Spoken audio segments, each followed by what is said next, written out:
तो चले दोस्तों एक नई सीरीज की शुरुआत करते हैं। वीडियो स्टार्ट करने से पहले हमारे चैनल को सब्सक्राइब करें। हमारे नई सीरीज की स्टार्टिंग पे हमें दिखाया जाता है हमारा मेन कैरेक्टर एक बहुत ही खूबसूरत ऊंची चट्टानों के बीच खड़े होकर सोच रहा होता है। एक पुरानी कहावत है, किस्मत के अपने ही फैसले होते हैं, इंसान बस खुद पर यकीन रखे और खुद को दुनियावी ख्वाहिशों से दूर रखे। ये उसूल सिर्फ मौत को रोकने के लिए आजमाए जा सकते हैं। सिर्फ 16 साल की उम्र में मुझे जन्नत जैसी खूबसूरत जिस्म मिला है और ताकत मिली है ताकि मैं इसे और बेहतर बना सकूं और मजीद बेहतर ग्रोथ कर सकूं। मैं एक अजीम सलाहियतों से भरपूर वॉरियर हूं, यहाँ तक कि किस्मत भी मेरा कुछ नहीं बिगाड़ सकती। तभी एक लड़की वहाँ आ जाती है और रावचन से कहती है, तुम्हारी तलवारबाजी मजीद बेहतर हो गई है। उसे देखकर रावचन अपनी मन ही मन में कहता है, ये मेरे बचपन का प्यार है और मंगेतर भी। हम एक साथ बड़े हुए और मार्शल आर्ट की प्रैक्टिस भी एक साथ की। हर कोई कहता था ये परफेक्ट जोड़ी है एक दूसरे के लिए और हमारी शादी मार्शल आर्ट की फील्ड में बहुत जबरदस्त रहेगी। और साथ ही साथ जियाओ से कहता है, मैं नहीं जानता था कि तुम आज आने वाली हो। ये सुनकर जियाओ रोंगचेन के गले लग जाती है और रोंगचेन के पेट में खंजर घोंप देती है। ये देखकर रोंगचेन हैरान हो जाता है और जियाओ से कहता है, तुमने मुझे क्यों मारा, आखिर मेरे साथ ये सब क्यों किया। ये सुनकर जियाओ कहती है, जिसे हासिल किया जाए उसे वैसी मोहब्बत नहीं रहती। ये कहकर जियाओ वहाँ से चली जाती है। फिर हमें एक नया सीन देखने को मिलता है। हमारे मेन कैरेक्टर के जियाओ का नाम लेकर चिल्लाते हुए आंखें खुल जाती है। आंखें खुलने के बाद अपनी मन ही मन में सोचता है, और फिर मैं वैसा नहीं रहा जैसा 800 साल पहले हुआ करता था। तभी एक औरत उसके पास आ जाती है और कहती है, चैनर तुमने फिर से कोई बुरा सपना देखा क्या। ये सुनकर चैनर कहता है, माँ आप परेशान ना हो, ये सिर्फ एक बुरा ख्वाब था। ये सुनकर चैनर की अम्मी कहती है, मैं तुम्हारे लिए कैसे परेशान ना हूँ, तुम जब से पैदा हुए हो बीमार ही रहते हो। इस दफा तुम इतने सख्त बीमार हुए हो कि तुम बेड से उठ भी नहीं सकते। चैनर अगर तुम्हें कुछ हो गया तो मेरा क्या बनेगा। ये सुनकर चैनर अपनी मन ही मन में कहता है, ये जो औरत मेरे सामने बैठी है ये उस लड़के की माँ है जिसकी 3 दिन पहले मौत हो चुकी है, जिसके जिस्म में मैं अभी हूँ। तभी मिस लिन चैनर से कहती है, बेटा ये लो जल्दी से अपनी दवाई खा लो। ये सुनकर चैनर अपनी मन ही मन में कहता है, जैसा कि मेरा दूसरा जन्म हुआ है और मैं इसका असल बेटा नहीं हूँ, लेकिन फिर भी मुझे ये औरत अजनबी नहीं लग रही। जब से मुझे होश आया है ये मेरा ख्याल रख रही है। ये दूसरी जन्म ने मुझे कम से कम माँ का प्यार तो दे दिया। मिस लिन कहती है, चैनर 3 रातों से तुम डरावनी ख्वाब देखकर उठ जाते हो, सो नहीं पा रहे और हर दफा तुम चियाओ का नाम लेकर चीख उठते हो, आखिर वो है कौन। तभी अचानक कुछ लोग उनके घर के बाहर जमा हो जाते हैं। एक औरत उन लोगों से कहती है, तुम लोग यहाँ क्या कर रहे हो और क्या करने की कोशिश कर रहे हो। ये शाही महल है, तुम लोगों को यहाँ आने की इजाजत किसने दी। ये सुनकर एक आदमी उस औरत के पेट में जोर से मुक्का मारता है और वो औरत दरवाजे से जाके टकराती है और उसके मुंह से खून निकलने लगता है। वो आदमी कहता है, एक कनीज होकर मेरा रास्ता रोकने की तुम्हारी हिम्मत कैसे हुई। ये करके तुमने अपनी मौत को आवाज दी है। यह है 8वां शहजादे का बेटा जियाओ।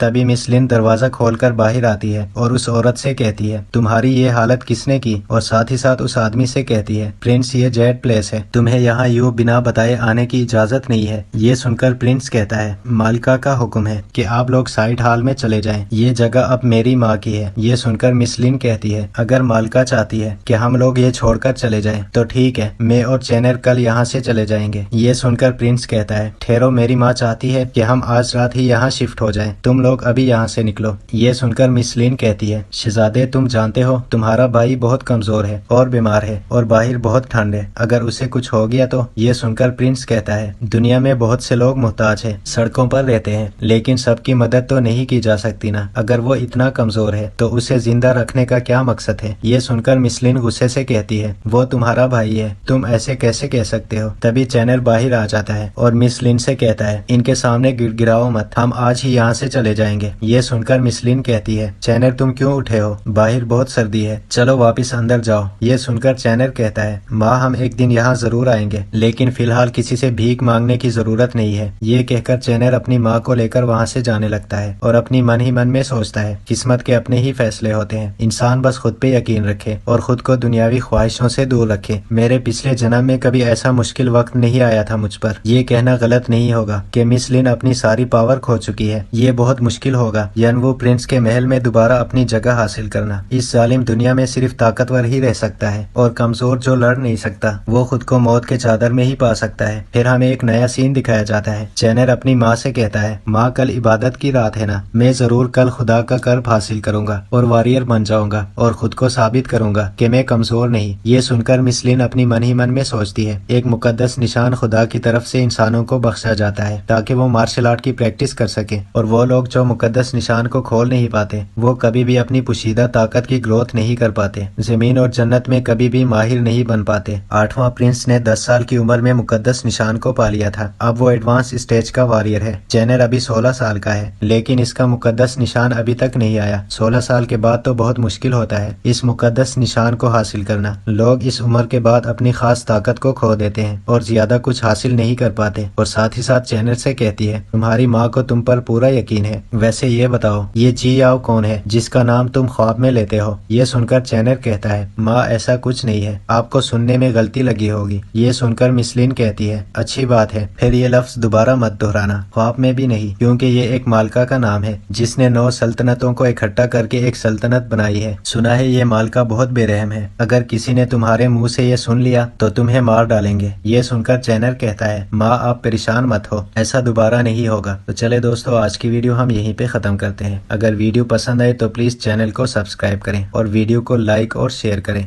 तो चले दोस्तों, स्टार्ट करते हैं अपना नेक्स्ट एपिसोड। हमारे सेकंड एपिसोड के शुरुआत में हमें दिखाया जाता है कॉनलम फील्ड के ईस्टर्न वर्जन में काफी ज्यादा कमांडरीज होते हैं। हर साल सभी कमांडरीज को इनाम और टैग दिया जाता है। जिस राजा ने कमांडरी पर रोल किया उसे कमांडरी प्रिंस कहा जाता है। जो सेरेमनी ऑफ वारशिप है वो योनवू कमांडरी का है। ये नेशन वाइड फेस्टिवल है। इस फेस्टिवल के दौरान सारे बच्चे मुकद्दस मार्क मिलने का इंतजार कर रहे होते हैं। अक्सर बच्चों को ये मार्क छोटी सी उम्र में ही मिल जाती है, लेकिन जेनर को ये मार्क अभी तक नहीं मिला, इसलिए वो भी इस सेरेमनी में आया होता है। उसे देखकर 8वां प्रिंस उसे कहता है, तुम ऑलरेडी 16 साल के हो चुके हो, इसलिए अगर तुम ये सेरेमनी अटेंड कर भी लेते हो तब भी तुम्हें मार्क नहीं मिलने वाला। क्या तुम यहाँ अपनी बेइज्जती करवाने आए हो? ये सुनकर दूसरा लड़का कहता है, मैंने सुना है राजा के 9 बच्चे हैं और सभी बच्चे एक दूसरे से अलग है। हम 9 में से 8 भाइयों को मुकद्दस मार्क मिल चुका है, लेकिन तुम 16 साल के हो चुके हो, तुम्हें अभी तक मुकद्दस मार्क नहीं मिला। आखिर तुम्हारा जिंदा रहने का क्या फायदा है? तुम्हें तो मर जाना चाहिए। ये सुनकर 8वां प्रिंस कहता है, इसे भूल जाओ भाई, हमारे अंदर हमारे फादर का खून है, इसलिए हमें आसानी से मुकद्दस मार्क मिल गया, लेकिन ये आम लोगों के लिए मुश्किल होगा, इसलिए क्या पता जेनर के अंदर हमारे फादर का खून है भी या नहीं। ये सुनकर दूसरा प्रिंस कहता है, तुमने बिल्कुल सही कहा, मैंने भी लोगों से काफी अफवाहें सुनी है कि जेनर रॉयल फैमिली की बेइज्जती करवा रहा है। ये सुनकर जेनर अपनी मन ही मन में सोचता है, मुझे शांत रहना होगा, जब तक मैं इनसे लड़ने के लिए ताकतवर नहीं बन जाता तब तक मुझे चुप रहना होगा और फालतू में इनसे लड़ने का कोई फायदा नहीं होगा। जेनर के हाथ में एक व्हाइट क्रिस्टल होता है जो कि उसे पिछली जिंदगी में मिला था जब वो 16 साल का था। ये देखकर जेनर हैरान हो जाता है कि 800 साल बाद भी वो क्रिस्टल उसके पास ही है। जेनर उसे देखकर अपनी मन ही मन में कहता है, क्या इसका मेरी दूसरी जन्म के साथ कोई नाता है? तभी एक आदमी वहाँ आ जाता है और सारे लोगों से कहता है, सेरेमनी ऑफ वारशिप अब शुरू होने वाली है। सेरेमनी शुरू होने के बाद पहला मुकद्दस मार्क एक 6 साल की यंग लड़की को मिलता है और ये एक ब्लेस्ड मुकद्दस मार्क होता है जो कि 4 लेवल सेक्रेट मार्क में गिना जाता है। अपनी बेटी के पास उस मार्क को देखकर उसका फादर काफी ज्यादा खुश होता है और वो सभी लोगों को एक पार्टी में बुलाता है। अब अलग अलग बच्चों को मार्क मिलना शुरू होते हैं। ज्यादातर छोटे बच्चों को मार्क मिलते हैं। जिन जिन को मार्क मिलते हैं वो बहुत ज्यादा खुश होते हैं, क्योंकि मुकद्दस मार्क मिलने के बाद ही तुम एक रियल वॉरियर बन सकते हो और अपनी फ्यूचर को बेहतर बना सकते हो। ऐसा नहीं कि सिर्फ छोटे बच्चों को ही ये मार्क मिल सकता है, बल्कि 12-13 साल के बच्चों को भी मिल सकता है, लेकिन अभी तक जेनर को ये मार्क नहीं मिलता। ये देखकर जेनर अपनी मन ही मन में सोचता है, सेरेमनी ऑफ वारशिप खत्म होने वाली है, क्या मुझे कोई मार्क नहीं मिलेगा? तभी जेनर के हाथ में जो क्रिस्टल था वो व्हाइट क्रिस्टल चमकने लगता है और तभी उस मिल के अंदर से व्हाइट कलर का मार्क बाहर आता है और सीधा जाकर जेनर के सर पे लग जाता है, जैसा कि सभी लोगों के साथ हुआ था। जैसे ही जेनर के पास उस मार्क को दूसरे लोग देखते हैं तो वो हैरान होकर कहते हैं, ये तो 16 साल का हो चुका है, इसके बाद भी उसे ये मार्क कैसे मिला? ये सुनकर दूसरा आदमी कहता है, वो बचपन से ही काफी ज्यादा कमजोर था, ये उसके लिए बिल्कुल भी आसान नहीं था। जेनर को मार्क मिलता देखकर 8वां प्रिंस काफी ज्यादा शॉक्ड हो जाता है और जैसे ही ये बात योनवो कमांडरी के क्वीन को पता चलती है तो वो अपने सर्वेंट से कहकर जेनर को अपने पास बुलाती है। दूसरी तरफ जेनर को मार्क मिलने पर उसकी अम्मी बहुत ज्यादा खुश हो जाती है। तभी क्वीन का सर्वेंट उनके पास आ जाता है और उनसे कहता है, मार्क मिलने की खुशी मुबारक हो। क्वीन ने आप दोनों को अपने पास बुलाया है ताकि वो आपके मुकद्दस मार्क को पर्सनली रिव्यू कर सके। ये सुनकर मिस मिसलिन काफी ज्यादा शॉक्ड हो जाती है और कहती है, क्या क्वीन ने हमें बुलाया है? ये सुनकर चैनल अपनी मन ही मन में कहता है, माँ इतनी ज्यादा नर्वस हो चुकी है, शायद ये क्वीन काफी डेंजरस होगी। क्वीन के पास जाने के बाद क्वीन उन्हें बताती है कि इस साल सेरेमनी की इंचार्ज वो है, क्योंकि राजा जो है वो अकेले रिफाइनिंग कर रहे हैं। क्वीन यानवो कमांडरी के एक मिनिस्टर से कहती है, क्या तुमने 9th प्रिंस के मुकद्दस मार्क के बारे में जानकारी ली है? ये सुनकर वो आदमी कहता है, कॉनलम फील्ड के जितने भी मार्शल आर्टिस्ट हैं उन सभी के सेक्रेट मार्क के रिकॉर्ड इस बुक में लिखे हैं, इनमें से कोई भी 9th प्रिंस के मार्क से मैच नहीं होता। ये सुनकर क्वीन मुस्कुराते हुए कहती है, अगर ये पता नहीं लगाया जा सकता तो शायद ये मार्क जो है इसका कोई क्लास नहीं है, क्योंकि 9th प्रिंस ऑलरेडी 16 साल के हो चुके हैं, वो ज्यादातर चीजों को हासिल नहीं कर सकते। तो रॉयल फैमिली की रिफाइनिंग रिसोर्सेज को बचाते हुए सिर्फ एक मेरो वॉशिंग लिक्विड बोतल ही 9th प्रिंस को दी जाएगी। ये सुनकर मिसलिन कहती है, लेकिन जब 7th प्रिंस को उसका सेक्रेट मार्क मिला था तो उन्हें 12 बोतलें दी गई थी, तो चैनल को सिर्फ एक ही बोतल क्यों दी जा रही है? ये सुनकर क्वीन कहती है, 7th प्रिंस को मुकद्दस मार्क तब मिला था जब वो 3 साल के थे, उसको चैनल के साथ कैसे कंपेयर किया जा सकता है? तभी 8वां प्रिंस वहां आ जाता है और कहता है, जो हमारा 7th ब्रदर है वो हमारे क्वीन का बेटा है, उनके अंदर क्वीन का पावरफुल ब्लड है, योनवो कमांडरी में कोई भी उसके बराबर का ताकतवर नहीं है, और योनवो कमांडरी का जो फ्यूचर है वो भी 7th प्रिंस के ऊपर है, और इस वजह से हमारे 7th प्रिंस का नाखून भी चैनल की जान की कीमत से ज्यादा है। ये सुनकर मिसलिन कहती है, लेकिन जब 8वां प्रिंस को सेक्रेट मार्क मिला था तो उन्हें भी 4 बोतलें दी गई थी। ये सुनकर क्वीन कहती है, जिसके अंदर जितना टैलेंट होगा उसे उतने ही रिसोर्सेज दिए जाएंगे। सभी प्रिंस में से 9th प्रिंस का टैलेंट सबसे ज्यादा कम है, इसीलिए उसे सबसे कम रिसोर्सेज दिए जाएंगे। और साथ ही साथ गुस्से से कहती है, मैंने फैसला कर लिया है, अगर तुमने मुझे दोबारा चैलेंज करने की कोशिश की तो मुझे तुम्हें दोबारा से पिटवाना पड़ेगा। ये सुनकर चैनल अपनी मन ही मन में कहता है, दोबारा से? इसका मतलब क्वीन ने पहले भी माँ को लोगों से पिटवाया है, मॉम ने बहुत कुछ बर्दाश्त किया है, इसलिए मुझे ज्यादा मेहनत करनी होगी और उसे दोबारा पावर दिलवानी होगी। तो चले दोस्तों, आज की वीडियो हम यहीं पे खत्म करते हैं। अगर वीडियो पसंद आए तो प्लीज चैनल को सब्सक्राइब करें और वीडियो को लाइक और शेयर करें।